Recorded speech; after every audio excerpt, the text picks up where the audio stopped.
Assalamualaikum warahmatullahi wabarakatuh. Kak, gue bikin podcast dengan video lagi. Kali ini, eh pengen pengen coba bahas sesuatu yang viral nih belakangan ini. Gue baru tahu sih, baru tahu eh, up, kurang update banget gitu. Gue baru tahu ternyata si Coki Pardede ini tangkap gitu. Nggak usah perlu kita apa namanya, nggak perlu kita ini lagi, udah kesebar lah di mana-mana. Setiap gue buka Instagram, baru buka Instagram tuh langsung Coki Coki Coki ditangkap, terus beredar videonya yang sabu disangkut-sangkutin sama yang dia wawancara BNN gitu. eh, Tahu banyak tentang sabu ya. Kalau sebenarnya kalau itu mah nggak, kenapa harus disangkut-sangkut pautin sama itu ya. Kalau orang tahu banyak tentang sabu pun ya nggak make, kan itu pengetahuan gitu. Tapi lucu ya, ada aja lah netizen zaman sekarang sih digabung-gabungin nama itu ya. Lucu juga sih, lucu, selalu lucu. Coki Parade, respect. Gue lihat video ditangkapnya juga, astaga. Tapi yang jadi pertanyaan gue gini, dan mungkin juga pertanyaan banyak orang ya, tentang kita nggak mau ngebahas dia ditangkap karena sabunya. eh Kenapa dia ditangkap, kenapa dia menggunakan sabu segala macem gitu, itu udah biasa lah mungkin ya. Orang-orang selalu punya alasan gitu untuk menggunakan sabu atau menggunakan narkoba gitu. Yang gue jadi pertanyaan adalah, etis nggak sih, atau boleh nggak sih, apa namanya, eh si si narkoba ini, si apa namanya, si si pengguna ini atau pelaku ini, tersangka, boleh nggak sih di share gitu, maksudnya videonya, atau terduga atau tersangka boleh nggak sih di share videonya ketika lagi penangkapan, penggerbekan gitu. Apalagi pas gue lihat videonya tuh, eh oknum polisinya tuh bahas tentang dia lagi nonton bokep ya gitu. Maksudnya itu kan hak asasi juga gitu, nggak ada urusannya sama si narkobanya. Dia nonton bokep, mau dia lagi ngapain pun itu terserah dia gitu, nggak perlu diungkapin juga gitu. Maksudnya kan buat apa gitu, nggak ada urusannya sama kerja, sama penangkapannya lah gitu, menurut gue sih gitu. Jadi itu kan hak asasi aja gitu, kita mau ngebahas HAM aja deh gitu. Terus gue coba-coba searching, boleh nggak sih gitu, gue searching kan, boleh nggak sih pelaku itu di share gitu, boleh gak mempublikasi kejahatan seseorang ke media sosial gitu. Gue nemu di hukum online, ini gue nemu artikelnya di hukumonline.com. Gue coba bacain kali ya, biar uh, yang para yang gue share di podcast pun bisa mendengarin. Jadi kita mau tahu nih, boleh nggak di share gitu gitu. Soalnya setahu gue, uh, pelaku itu kan punya hak juga gitu, hak untuk tidak direkam atau disebar, atau mukanya minimal di blur gitu kalaupun itu, atau namanya. Setahu gue sih zaman dulu setiap pelaku tuh namanya pakai inisial gitu. Terus kalau nggak inisial itu pakai alias gitu. Misalkan bunga, sebut saja Mawar, sebut saja Bunga gitu. Ya pakai inisi. Berisik banget. Gila. Ya jadi setahu gue sih pelaku pelaku itu zaman dulu sih pakai inisial ya, RH, BM, CD gitu.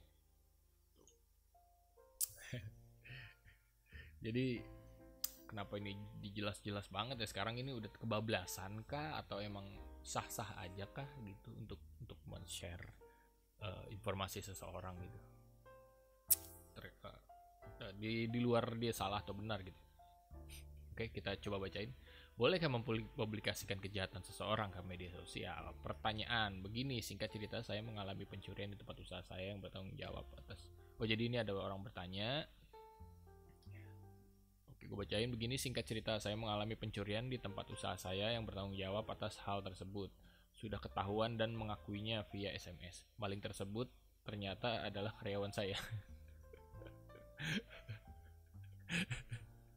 Kenapa ngaku? Terus dia ngakunya via SMS lagi, anjing banget. Kenapa mengaku lu maling? Maling ngaku sih, mantap. Ini berarti bukan maling sebenarnya, dia izin, ini dia minta. Berarti dia udah ngambil terus ngasih tahu tuh, berarti minta dong, kan maling. Karena kan tahu. Saksi teman kerja ada. Lingkungan sekitar tempat kerja juga mengetahui orang tersebut bekerja di tempat usaha saya. Melihat kondisi hukum di Indonesia, saya jujur pesimis dilihat dari nilai rupiah kerugian sebesar 2,5 juta. Saya tidak melapor ke pihak polisi. Tadinya saya menekan orang tersebut untuk menggantinya. Oh, dia karena nominalnya kecil jadi dia pesimis gitu. Si orang ini yang nanya nih, bakal diproses ya gitu kalau nilainya kecil. Soalnya iya sih, makanya penipuan-penipuan yang pulsa atau yang penipuan yang ATM yang suruh masukin ATM itu tuh emang sampai sekarang. Dari zaman gua dulu, gua pernah juga tuh soalnya kena tipu SMS hadiah-hadiah gitu. Terus sampai gua denger yang kemarin tuh kan banyak tuh video-video di YouTube tuh yang penipuan-penipuan gitu. Logatnya sama, berarti dari zaman gue 2013 waktu itu, gue 2013 2014 lah gitu, gue waktu itu kena telepon itu sampai sekarang orang suaranya sama gitu, berarti kan orangnya adalah orang yang sama. Kenapa tidak ditangkap? Mungkin karena nominalnya kecil ya, cuma 300.000, cuma 800.000, 500 gitu, jadi makanya nggak ketangkep ya, nggak tahu juga sih, atau emang orangnya sangat lihai mungkin ya, mungkin makanya nggak ketangkep. Oke, lanjut. Jadi dia nggak mau lapor karena nominalnya cuma 2,5 juta. Oke, kita lanjut. Dan dia orang ini minta ganti aja, tapi dia pilih tidak mengganti, dan kini saya tidak tahu di mana tempat dia berada. Bukti ada, foto tersangka ada banyak, dan kronologi kejadian sebagian terlihat dari pembicaraan di SMS, dan screenshotnya saya ada. Pertanyaannya, saya ingin muat di media sosial atas perbuatan berikut fotonya. Apakah itu dianggap sebuah pencemaran nama baik? Bagaimana dasar hukumnya? Sejujurnya saya cuma ingin memberikan efek jera. Terima kasih, semoga arah pertanyaannya saya yang awam ini. Sebenarnya kan ini kasusnya beda kasus ya, ini kasusnya maling.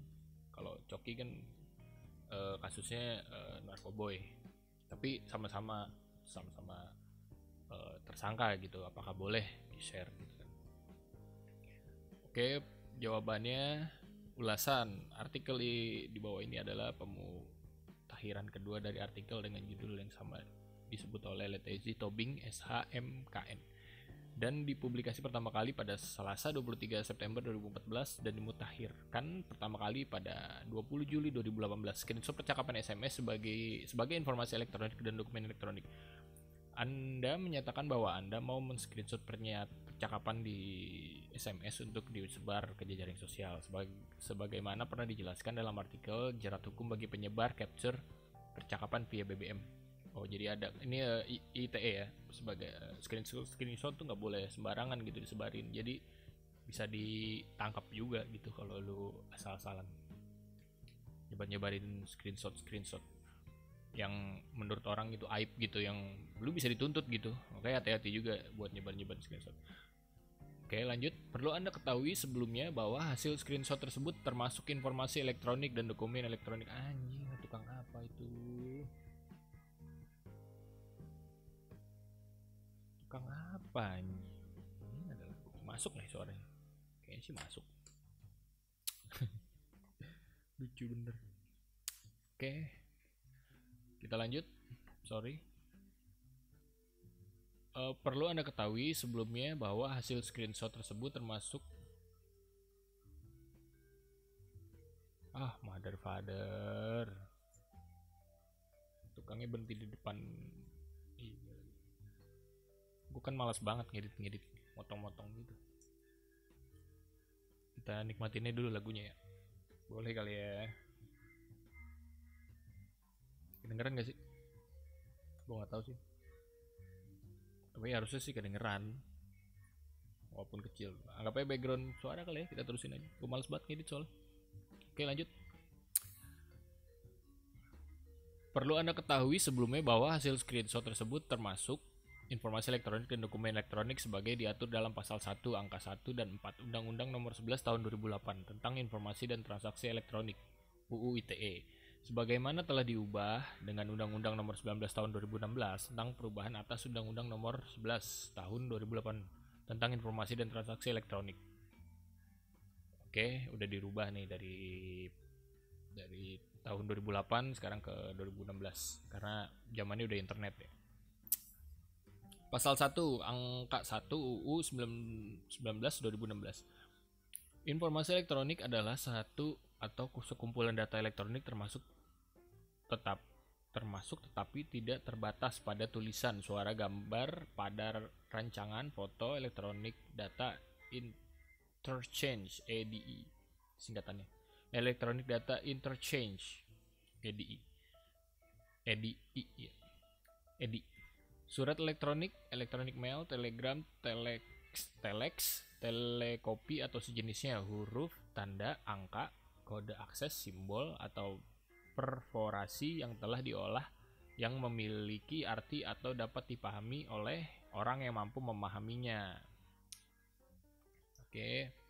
Pasal 1 angka 4 UU 19 2016. Dokumen elektronik adalah setiap informasi elektronik yang dibuat, diteruskan, dikirim, diterima atau disimpan dalam bentuk analog, digital, elektronik, elektromagnetik, optikal atau sejenisnya yang dapat dilihat, ditampilkan dan atau didengar melalui komputer atau sistem elektronik, termasuk tetapi tidak terbatas pada tulisan, suara, gambar, peta, rancangan, foto atau sejenisnya, huruf, tanda, angka, kode akses, simbol atau perforasi yang memiliki makna atau arti atau dapat dipahami oleh orang yang mampu memahaminya.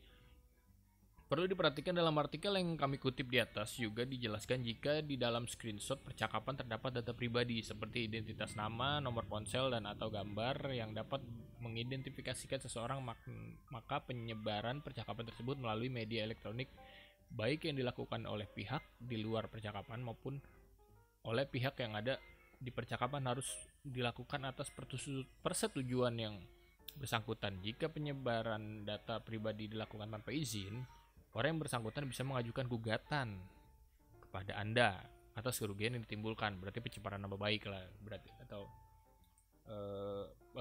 penyebaran informasi pribadi itu nggak boleh tuh.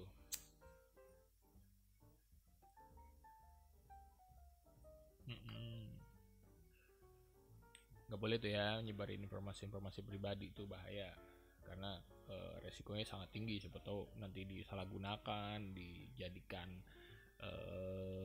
sebagai data untuk peminjaman online, apalagi zaman sekarang. Gila, teman gue sering beberapa kali gitu, gue ketemu temen gue yang tiba-tiba ditelepon, ditagih gitu buat bayar pinjaman online gitu. Aneh bener.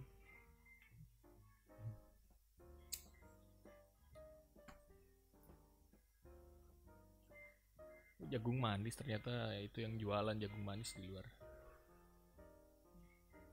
Oke, kita lanjut. Bolehkah mempublikasikan kejahatan seseorang ke media sosial? Selanjutnya, untuk menjawab pertanyaan Anda, kami akan merujuk pada pengaturan pencemaran nama baik dalam pasal 27 ayat 3 UU ITE.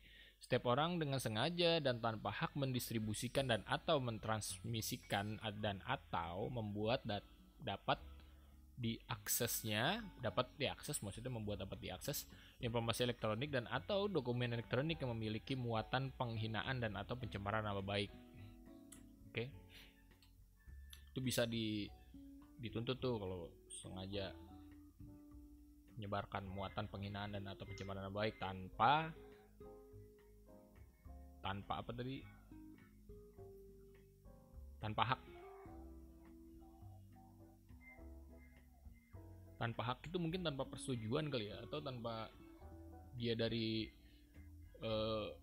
institusi khusus mungkin ya. Oke, lebih lanjut, mengenai pasal tersebut, ada beberapa hal yang harus diperhatikan. Pengertian penghinaan dan pencemaran nama baik dalam pasal 27 ayat 1 UU ITE merujuk dan tidak bisa dilepaskan dari pasal 310 dan 311 Kitab Undang-Undang Hukum Pidana KUHP. Oke, pencemaran nama baik itu berarti hak asasi. Bukan delik pidana yang melanggar pasal 27 ayat 3 UU ITE jika muatan atau konten yang ditransmisikan, didistribusikan dan atau dibuat dapat diakses tersebut adalah berupa penghinaan yang kategorinya cacian, ejekan, dan kata-kata tidak pantas. Adapun perbuatan tersebut dapat menggunakan kualifikasi delik penghinaan ringan sebagaimana dimaksud pasal 31 KUHP. Oke. Penghinaan ya. Jadi UU ITE itu nyambung sama, bisa disambung-sambungin sama KUHP, bisa dikaitkan gitu. Bukan delik pidana 3. Bukan delik pidana yang melanggar pasal 27 ayat 3 UU ITE jika muatan yang ditransmisikan, didistribusikan dan atau dibuat dapat diakses tersebut berupa penilaian, pendapat, hasil evaluasi atau sebuah kenyataan. Oke, gitu ya pasalnya. Pasalnya berbunyi seperti itu. Adapun mengenai pasal 310 KUHP, R. Soesilo dalam bukunya Kitab Undang-Undang Hukum Pidana KUHP serta komentar-komentarnya lengkap pasal demi pasal berpendapat bahwa untuk dapat dipidana dengan pasal tersebut, penghina itu harus dilakukan dengan cara menuduh seseorang telah melakukan perbuatan yang tertentu dengan maksud tuduhan itu akan tersiar. Gitu. Jadi emang sengaja disiarin gitu, nggak boleh tuh. Banyak ya. Wih, panjang. Nah, kita langsung ke intisari deh, banyak banget. Nanti gue takutnya pada nggak ngerti, gue aja nggak ngerti yang baca. Kita mau tahu kesimpulannya, apakah boleh?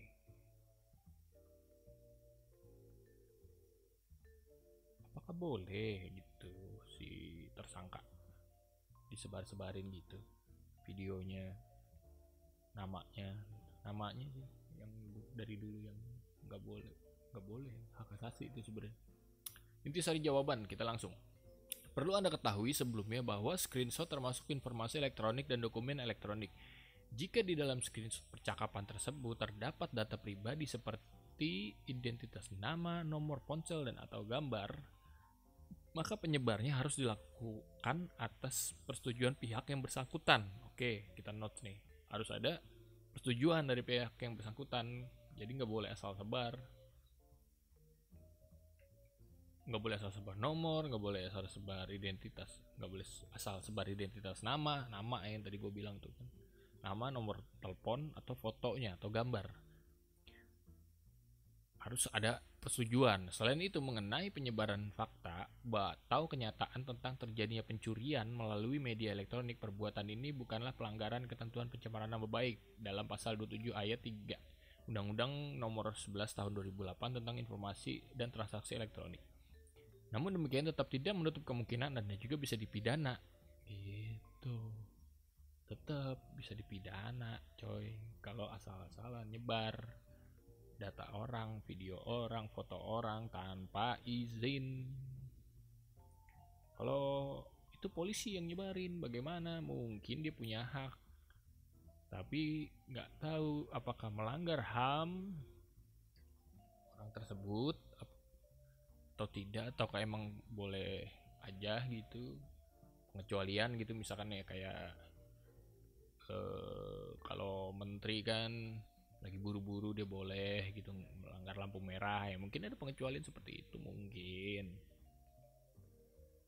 kita nggak tahu ya,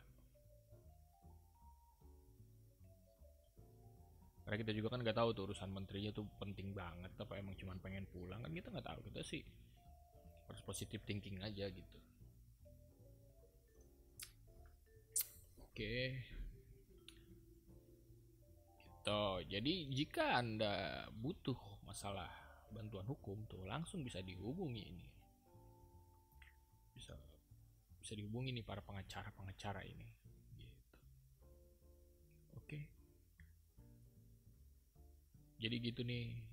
Kalau ada yang pengen pertanyaan tentang hukum bisa langsung masuk ke hukumonline.com. gitu. Banyak informasi-informasi yang ingin Anda tanyakan bisa langsung di situ. Gitu. Jadi apakah boleh?